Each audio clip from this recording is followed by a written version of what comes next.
Recibimos hoy de nuevo la visita de José Luis Villacañas, catedrático de Historia de la Filosofía Española en la Universidad Complutense de Madrid, para seguir hablando de su trayectoria filosófica y de sus opiniones acerca de la construcción de España como nación, desde la Constitución de 1812 hasta la más reciente de 1978. Y para seguir hablando con él de todas estas cuestiones, contamos también de nuevo con Francisco José Martínez, que es catedrático de Metafísica en la UNED.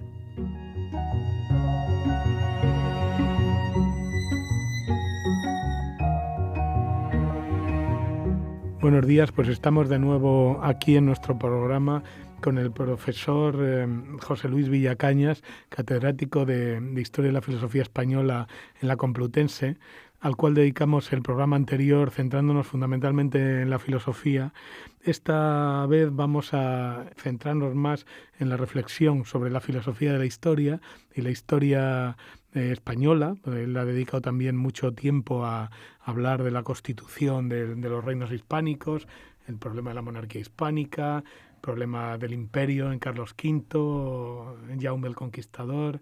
Pero quisiéramos, para acabar lo que dejamos en el otro programa, esa relación tan de tensión, de amor, odio, de superación, ruptura entre Heidegger y Carl Schmitt, ¿no? Sí, Cómo lo habíamos dejado, la diferente relación con el catolicismo, la asunción de la culpa, en fin. Hay una frase en Glosarium, me ha llamado mucho la atención.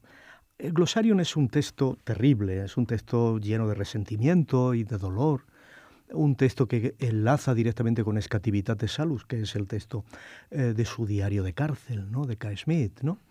Y evidentemente es un texto que está escrito, se empieza a escribir en la cárcel, siendo interrogado por sus viejos rivales intelectuales, mientras Jünger y mientras Heidegger pues no pasan por ese trance, ¿no?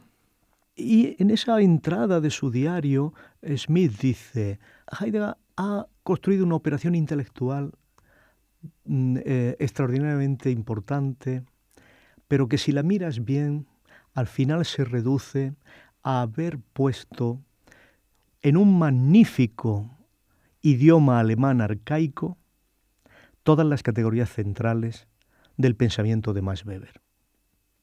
Esta es la manera real en la que Carl Schmitt cifraba la filosofía de Heidegger. En cierto modo, toda la crítica de la modernidad, toda la crítica de la secularización, toda la crítica de la transformación, de la lucha por la salvación en la jaula de hierro, todo esto que es el diagnóstico de la noche polar que se avecina, ¿no? Que decía Max Weber, toda esta mirada, el cálculo, la inevitabilidad del cálculo, la imagen del mundo como tecnificada, el automatismo de la jaula de hierro, ¿no? Este Gestel, ¿no? Todo esto son intuiciones y tesis adelantadas por Max Weber, que en el fondo Heidegger ha elaborado en un magnífico alemán arcaico medieval, ¿no? Y yo creo que hay ahí una intuición como ningún filósofo podría tener. Profunda, muy profunda. Muy profunda. Muy profunda de la forma en que hacen la filosofía aquellos que son los protagonistas. Esto es, aquellos que conocen desde dentro el mundo de los filósofos, ¿no? Y yo creo que este es un enunciado, para mí, es un enunciado arquetípico de lo que llamé crítica profana, ¿no? La crítica sagrada es alguien que acaba siendo el portavoz del ser y de la diferencia ontológica. La crítica profana, lucianesca, es marrana, por decirlo en términos españoles, es aquella que reduce esa pretensión, ¿no? de ser vicario del ser a alguien que ha trabajado con herramientas reales. Herramientas finitas, herramientas intelectuales circunstanciales, históricas, concretas, de aquí a ahora, y que el testigo de eso, el que está en el arcanum, ¿no? Para decirlo a lo Benjamin, lo sabe, ¿no? Entonces, creo que esta es la misión del intelectual. La misión del intelectual es decir, ¿por qué fue para Heidegger necesario idealizar y sublimar toda esta visión del mundo, en cierto modo heredada de Weber, pero que en el fondo no podía ser presentada como una mirada construida desde la sociología. Yo creo que todavía no estamos en condiciones de comprender realmente la lucha política que se da en el seno de la intelectualidad alemana por la primacía de una disciplina o de otra. Claro. La lucha por la primacía de la sociología como aquello que se llamó durante un tiempo filosofía social, ¿no? Y que posteriormente, naturalmente, ha quedado reducida a sociología empirista o ha quedado reducida, en el mejor de los casos, a una especulación, a una ilustración sociológica al estilo Luhmann, ¿no? Pero creo que esta es la misión de la crítica, ¿no? Reconducir enunciados que se autopresentan, ¿no? Como construidos a un nivel ontológico, a enunciados históricos y a enunciados políticos. Esto es de política académica, de política filosófica, de política intelectual, ¿no? De política en el sentido más preciso del término, esto es de lucha de élites. Sí, de intervención además en la historia. Exacto, ¿no? Bueno, y con esto pasamos al otro gran campo al cual se ha dedicado en los últimos tiempos y bueno, ahora hasta ser catedrático de Historia de la Filosofía Española. Has analizado el surgimiento de España, la monarquía española, la formación de los reinos hispánicos y claro, eso, como dicen ahora, es de rabiosa actualidad. Es decir, tú que te has dedicado tanto tiempo a esto, ¿cómo ves la constitución de la nación o plurinación española? ¿Cómo lo ves tú desde tu proyección histórica? Mira, yo debo decir que... Y además desde la periferia, claro, como sí, valenciano... Sí, mi mirada bueno, que seas andaluz, pero bueno... Sí, mi mirada es periférica, sí, ciertamente. Levantina, para ser más exacta. Yo creo que, aunque efectivamente profeso, ¿no?, una simpatía existencial por Andalucía, ¿no?, yo creo que me siento profundamente andaluz, ¿no?, por razones familiares, por razones estéticas, por razones de carácter. Yo me identifico con la forma de ser andaluz por muchos sentidos. Mi mirada política está forjada en Valencia y está forjada en la experiencia, yo creo que de nuestra generación, de la identificación de democracia española con estatutos de autonomía, ¿no? Sí. Libertad y estatuto de autonomía. Esta reivindicación, yo sigo pensándola, pero sigo pensando que esto obedece a la nación existencial española. Esto es, a mi modo de ver, hay que hacer una doble distinción muy importante desde mi punto de vista. La primera es entre nación existencial y nación constituyente. Y la segunda es nación como realia y nación como idealia. Y yo creo que en la actualidad, desde las tesis de Anderson, se habla mucho de nación como idealia. Si ahora vamos al libro que acaba de editar Fusi, Andrés de Blas y Antonio, no recuerdo su nombre y me perdonará, sobre el discurso de la nación española. Evidentemente, es el discurso acerca de Hispania o España desde San Isidoro hasta el presente. Pero esto es un discurso sobre el idealia nación española. Pero esto no tiene nada que ver con lo que, desde el punto de vista de la ciencia política, del pensamiento político, se reconoce el realia nación. Y desde la historia, tal como se ha desarrollado. El que tiene facticidad, el que produce efecto nación, ¿no? Desde el punto de vista del realia nación, hay dos fenómenos fundamentales que para mí son los decisivos. El fenómeno histórico, el realia de nación existencial, y el fenómeno histórico, el realia de nación constituyente. Y aquí hemos tenido una confusión, a mi modo de ver muy básica, que ha consistido en interpretar Cádiz, el fenómeno de Cádiz, 1812, como la síntesis perfecta del realia nación existencial y el realia nación constituyente. Y creo que eso le concede a la realidad de la nación española un plus histórico que no es evidente, que no está fundado. En mi opinión, en 1808 hay un realia nación española, la nación en armas. Esto es un realia. ¿Por qué? Pues emitianamente, porque reconoce el amigo-enemigo. Y, muy importante, la única vez en la historia de España que el reconocimiento del amigo-enemigo se hace bajo el tabú de la unidad. Esto es, la euforia de la unidad. Si nosotros analizamos lo que pasa en el 1808, verdaderamente todas las instancias en juego tienen un tabú, ¿no? No podemos dividirnos. Lo cual es una característica del efecto histórico nación. Es un efecto nación. No podemos dividirnos. Detrás de ese no podemos dividirnos, claramente. Hay muchos motivos de realismo político. No podemos dividirnos porque perdemos la guerra, no podemos dividirnos porque perdemos la obediencia de América, claro. Que es un detalle fundamental. No podemos dividirnos porque perdemos la ayuda de Europa. Inglaterra. Hay realismo político, pero ¿quién dice que detrás de la facticidad existencial de la nación no hay realismo político? Hay realismo político. Pero no se puede confundir la nación en armas, que es la nación existencial, con la nación constituyente. Porque en Cádiz no hay una nación constituyente. Y esto es lo que yo creo que conviene distinguir. España, durante un tiempo, se ha visto, se ha comprendido como nación existencial, pero no ha sido capaz de pasar al segundo efecto histórico de la nación, del realia nación, que es nación constituyente.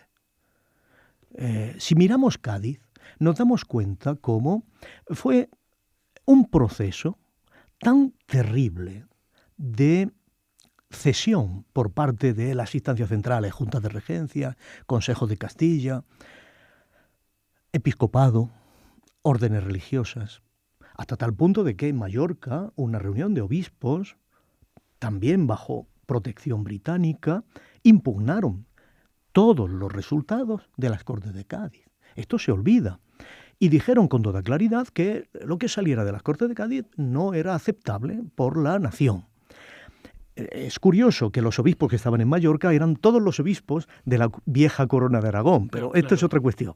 La nobleza no aceptó las Cortes de Cádiz porque se había votado en la Comisión de Constitución unas Cortes bicamerales y, sin embargo, fueron unicamerales.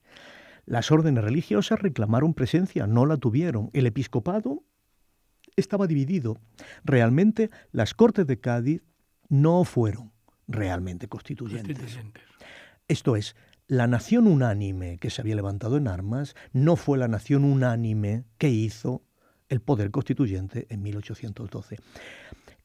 El mito de Cádiz, esto es muy importante, el mito de Cádiz no surge en 1814. O sea, cuando la mitad de las Cortes ya constituidas, la mitad de los diputados se van con el rey, que acaba de establecer el manifiesto de los persas, en el fondo nadie mueve un dedo por las Cortes de Cádiz.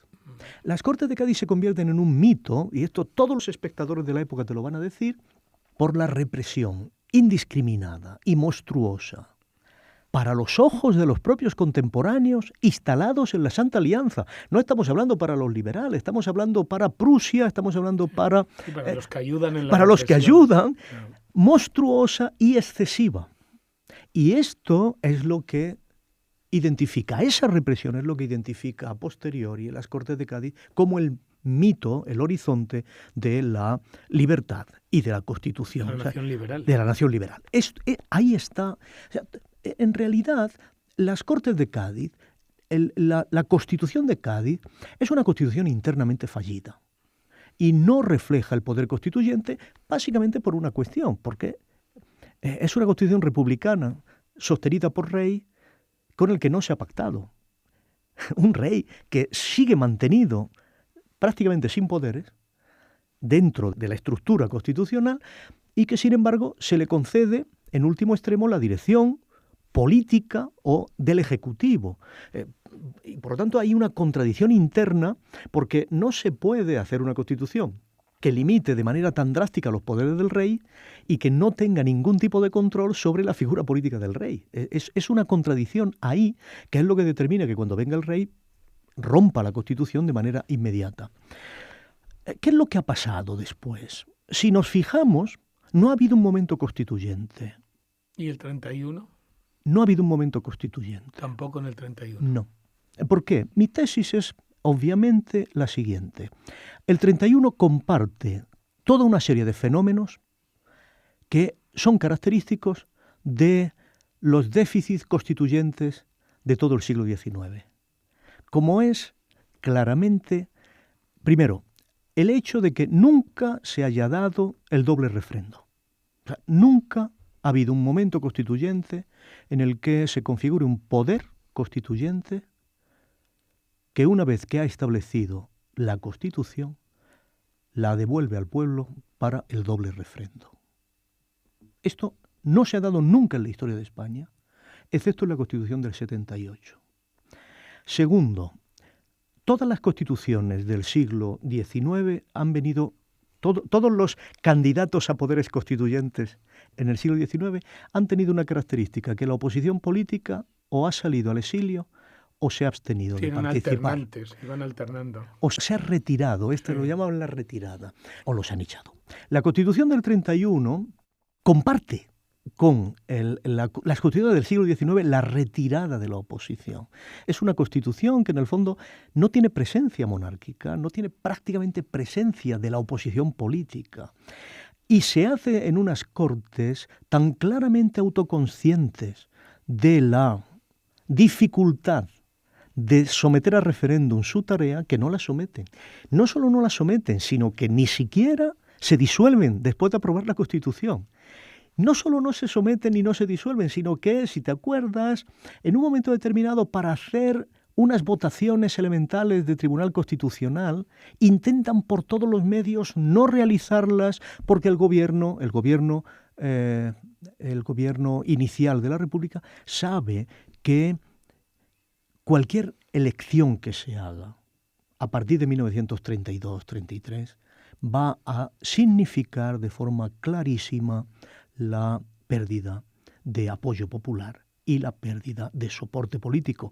Y desde mi punto de vista, creo que ese sentimiento de la debilidad del gobierno de la República, del gobierno del primer bienio constituyente, es algo que determina completamente el ejercicio político de la República y que lastra, en cierto modo, su autopercepción como gobierno legítimo. Yo creo que evidentemente la República fue un sistema democrático, esto es obvio, y fue un sistema democrático legítimo, esto es obvio. Pero sigo creyendo que no se dio en el proceso, tal y conforme hemos conocido todo el proceso de la República, no se dio lo que podemos llamar la plenitud de poder constituyente. Esto es, la configuración de una nación constituida sobre la base de consensos completos que impliquen el reconocimiento de legitimidad. Pero eso no tendría que ver quizá con que eso ha sido endémico también en la historia de España, de la debilidad de la burguesía, que era absolutamente incapaz de, por un lado, de hacer un pacto, bueno, solamente lo intentó hacer Azaña, con el movimiento obrero para acabar de enterrar el antiguo régimen. Esa dualidad siempre de que se ve en Ortega, nosotros lo hemos analizado muchas veces, de que al final esos que apoyaron a la República se echan para atrás y en última instancia al final acaban ayudando o al menos declarándose neutrales respecto al alzamiento. Perdona, el presidente Niceto Alcalá Zamora acaba ayudando. Claro. Acaba ayudando, puesto que fuerza naturalmente que salga el gobierno de socialistas y Azaña salga del poder y le cede el poder naturalmente a los radicales, le cede el poder a Lerroux de una manera que naturalmente fue una triquiñuela constitucional, una triquiñuela política, en cierto modo, ¿no? Pero tienes razón. Ahora, a mí me gusta decir esta tesis, me gusta situarla en su perspectiva histórica verdadera, diciendo que allí donde la nación existencial no ha sido capaz de dotarse de un poder constituyente, allí sucede un esquema histórico que conceptualmente podemos definir en términos gramscianos como revolución pasiva. Y la revolución pasiva, en el fondo, no es sino una graduación de cesiones. El gato pardo. El gato pardo. Exacto. Es una cesión, es una gradación de las cesiones que hacemos para contener la fase álgida de la reivindicación popular, pero para, naturalmente, seguir bajo otro modo, gobernando la situación. Claro. ¿No? ¿Esto qué es lo que ha permitido? ¿Y cuáles son los mecanismos de la revolución pasiva? Dos fundamentales en España. Primero, derecho histórico, y segundo, ortodoxia católica. Esto podemos decir que son los catejontos que han ido lastrando cualquier reclamación popular, cualquier reclamación democrática, cediendo hasta donde se pueda, pero manteniendo siempre estos dos resortes finales, ¿no? En esta situación, ¿qué es lo que se ha producido? Lo que se ha producido es que nunca se ha desalojado realmente del aparato de poder las sociedades privilegiadas.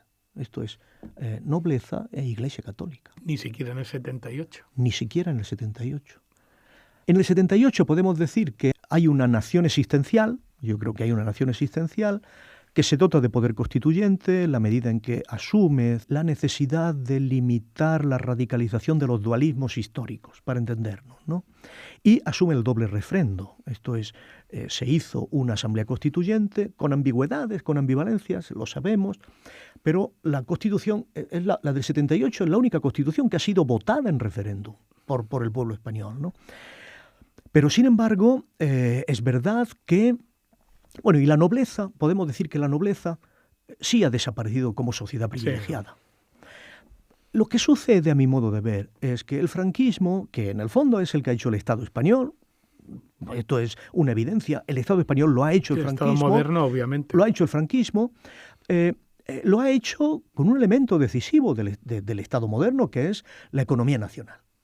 La economía nacional soportada por el Estado, basada fundamentalmente en el INI, en la fundación del INI, la fundación de Suances hacia el año 50, que ha determinado que el Estado español se proyecte con toda su fuerza sobre una serie de empresas que constituyen la nueva sociedad privilegiada. Y esto es lo que ha heredado la Constitución del 78.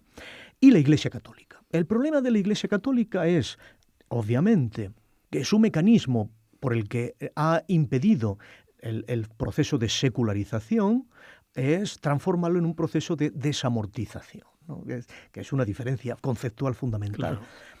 Pero todavía ha estado en condiciones de pedir a cambio la enseñanza.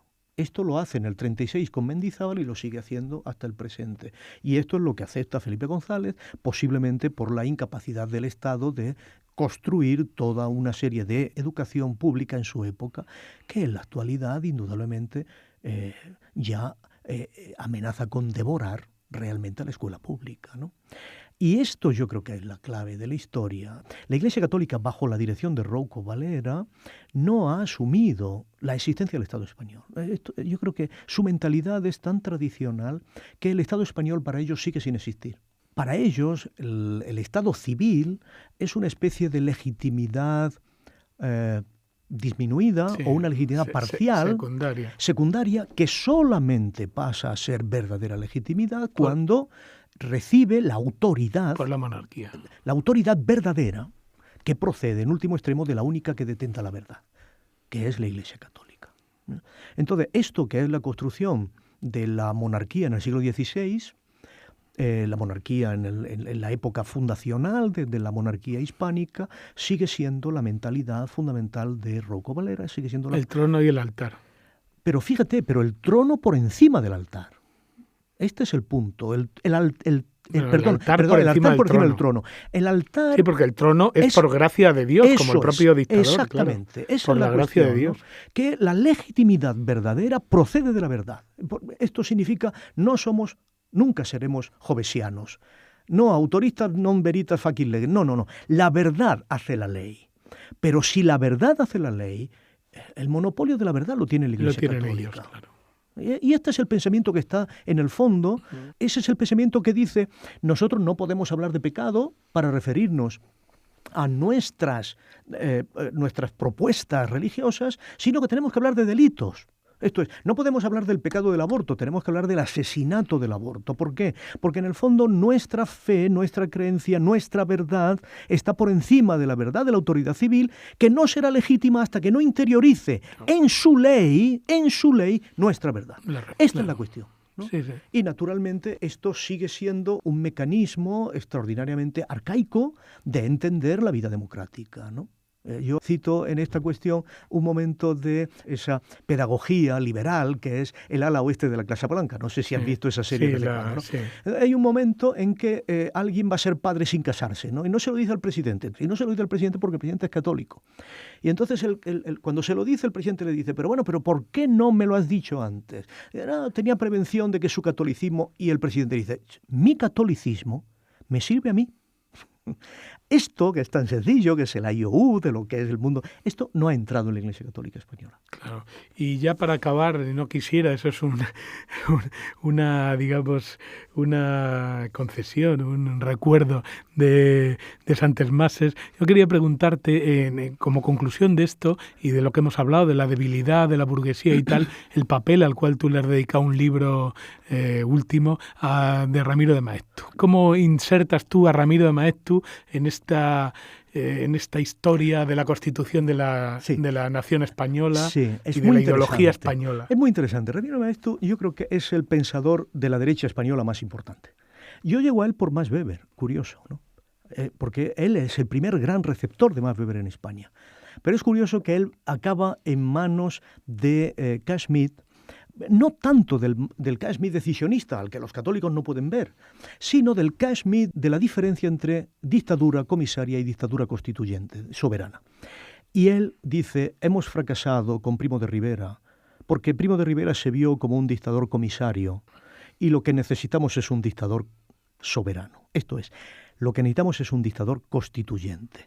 España no ha tenido poder constituyente, pero ha tenido un dictador constituyente. Esto necesitamos alguien que haga el pueblo de tal manera que luego ese pueblo pueda estar constituido de forma legalmente normalizada, ¿no? Y es el teórico de qué tipo de dictadura es la de Franco, es Ramiro de Maeztu. Bueno, y lo dejaríamos aquí además recordando ese pecado de origen que conecta la monarquía, que en ese sentido cumpliría la misma función, eso sí, pasada por un refrendo democrático, pero en ese sentido de origen es la misma idea. Es la misma idea. De acuerdo, pues muchísimas gracias y acabamos aquí invitando a nuestros oyentes a acercarse a la plural y enorme obra de José Luis Villacañas y como verán, pues aprenderán mucho y de muchas cosas. Muchas gracias y buenos días. Gracias.